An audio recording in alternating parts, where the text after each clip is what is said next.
the Constitution of Myanmar. And then the second one is the result came out in November 2020, and which was not accepted by military junta because they just claimed that it was because of fraud. And the next one is, I just want to define what security is. Security, as we all know, it is just being free from danger and threat. And there are two types: traditional and non-traditional security. And the third one is, there are many significance. I just not just stress this. We all know it. It's a well-known fact. Moving to the next one. And this is also a well-known fact. I just keep it just to feel just to feel this slide. Strategic location, Burma border, we know it. There are 220 ethnic groups which is present in the northeast, and most of them are, not most, but few of them are transnational ethnic group. That means some reside in India and some reside in Burma.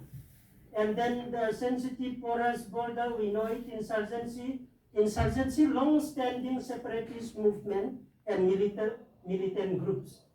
And difficult terrain, forest, international border, we knew it. I just want to shorten it. And my key arguments, I just want to stress on free movement regime. And this free movement regime was started, can be traced back in 1826 during Treaty of Yandabu. The British gave them some rights in order to crisscross the boundary. And then after the independence in 1968, the Indian government understood the sentiments of the people in the border, and then they allowed the two border to cross 60-kilometer radius. And it was again revised in 2004, and it was reduced to 16-kilometer radius.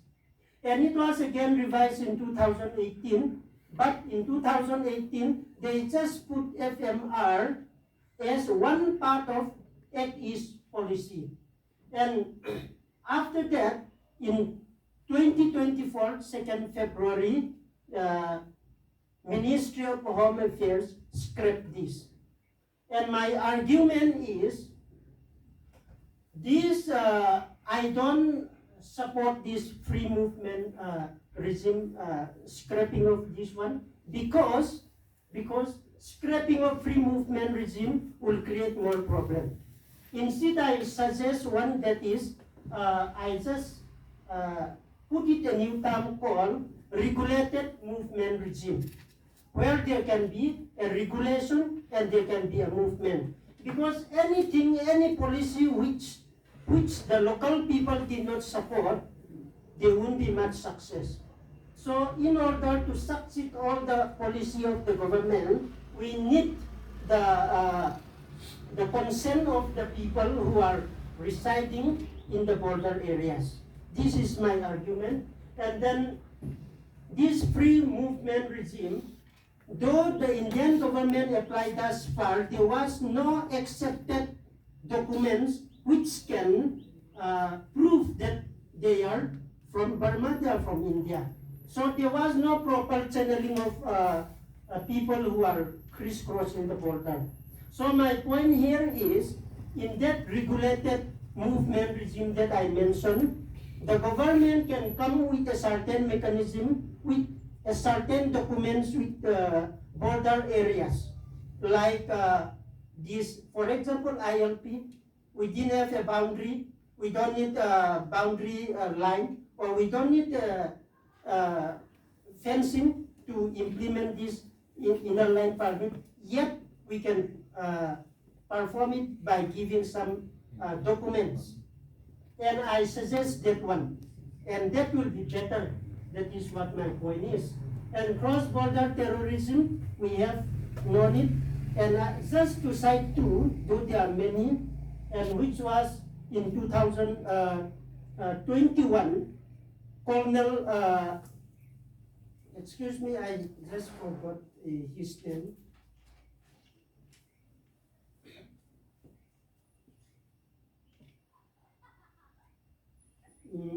Colonel Viplat Tripathi was attacked in Behiang, killing his wife and 2 children.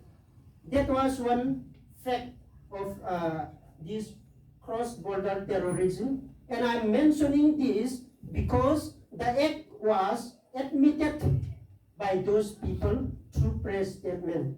And I don't want to state anything which is not fact, and I know what I'm doing, and I'm responsible for my results. And border security, we know it. Drug trafficking, we know it. And this is also a well-known fact. My inability to prove does not prove that it did not happen. And drug trafficking, this is a very well-known fact. And there are some political involvement that I want to mention also. And a person who has a good link is not caught. And a person who is not caught does not mean there is no drug trafficking. This is also what I just want to make it. And refugee or displaced person. We talk about refugee, we talk about illegal migration, and we have no law which mentions whom to be called as refugee. As we all know it. And these refugee and displaced person are sometimes a political rhetoric with a personal interest. So I just don't want to stress it. But in case if any question comes, I'm ready to answer. And 5 Bs, I just make it as my co-presenter said. 5 Bs, Buddhism, business, Bollywood, Bharatanatyam, and Parmati. These are the main crutch of India's relation with Myanmar. And whatever it is, without these 5, our relationship with Myanmar is useless, honestly. And then for my suggest and way forward is regulated movement regime, as I told you, as I mentioned it, and there should be a certain mechanism because the Mizo people oppose this free scrapping of free movement. The Kukis, the Nagas in Manipur oppose it. The Arunachalis oppose it. Nagaland people oppose it. If all of them oppose it, then what is the possible way? What is the a good way of guarding our border? This is my point. So in order to guard our border, my suggestion is instead of free movement, there should be regulated, and then it will be a win-win situation for both the parties, for the government as well as for the local people, so that the internal movement should not be disturbed. At the same time, terrorism can be controlled. This is my point. And then one thing, when I visited the border areas, as we all know it, it was in More border. And there are some people who are coming for working daily wages in Indian side and vice versa, and going back in the evening. So scrapping free movement regime will affect those who are harmless and will not affect those who want to do harm. This is what my one argument is. So most of the time, a harsh rule hardly reach to the desired, the desired destination, I should say. Suppose actually our main objective of scrapping this free movement regime is to attack the terrorists. To attack means to curb the terrorists. Whereas if we keep that one, then instead of affecting the terrorists, we will affect the daily wage earner unnecessarily. So better coming up with a certain mechanism, like a document where they can come and what they can do. And where by taking that, we can trace all those persons who are registered so that we can trace back the history of a person who entered and crisscrossed the border. And the second one is foster dialogue and reconciliation with insurgent group. We know it. Intrusion detection system, I just made this one also. And there can be motion detection of human being or living being. Of course, motion detection, we can detect all the leaf which move, but a person or a living being, we can put all those alarm that can awaken or that can create awareness to the border guard people. This is also my suggestion. And diplomatic effort for democratic transition in Myanmar. As of now, India's standpoint in Myanmar, as far as my knowledge is concerned, is not interfering. And we all know, and I also say that non-interference is the best policy. Non-interference does not mean not interference. Non-interference is also the best way of interference. So I want India to stop this non-interference, instead interfere in a democratic way. Yes, I come across in one newspaper that those parties, the stakeholder India made them, like PDF and NUG government in India, but honestly, I did not follow it, and I don't know the outcome of the meeting, and it was closed door meeting also. And fostering economic growth in the bordering areas. This is what I want to stress more again, because why people involved in illegal trade, illegal drugs? It's because of economy. So if we improve the economy of those border people in the India bordering states, then the illegal drugs will be reduced. This is my point, because most of them did it out of no option. It is done out of no option. So fostering economic growth can reduce it. This is also my one argument. And then one is making a clear-cut laws for asylum seekers, displaced and refugees, so that we can talk, oh, you are refugee, or you detainer like this.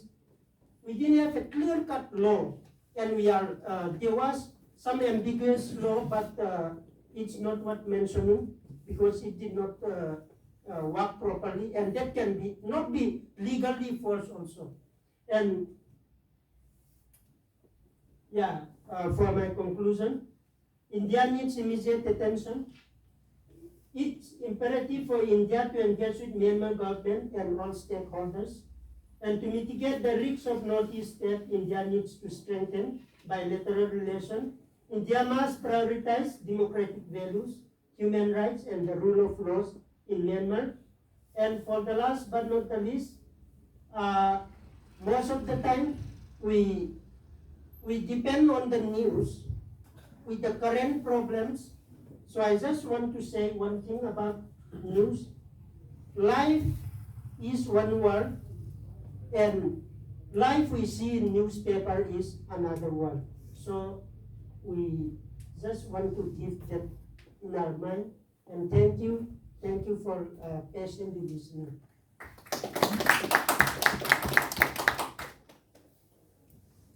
Thank you very much, Thangzaleng Gangte. That was a very mind-boggling as well as touching interpretation, because it did not just have to do with what you read from the textbooks and other sources of information. It came from the heart, I'm sure, and that is makes it more valuable also, because it's your personal values and also your suggestion for what was that? Regulated movement regime. I think that's something that has to be kept in mind and could be quite useful. Thank you very much once again. I would now like to invite MS Sonam Y. Pradhan, PhD scholar, Department of Political Science. See this Sonam Pradhan from Sikkim, and she is going to submit her PhD thesis by this month or next month. So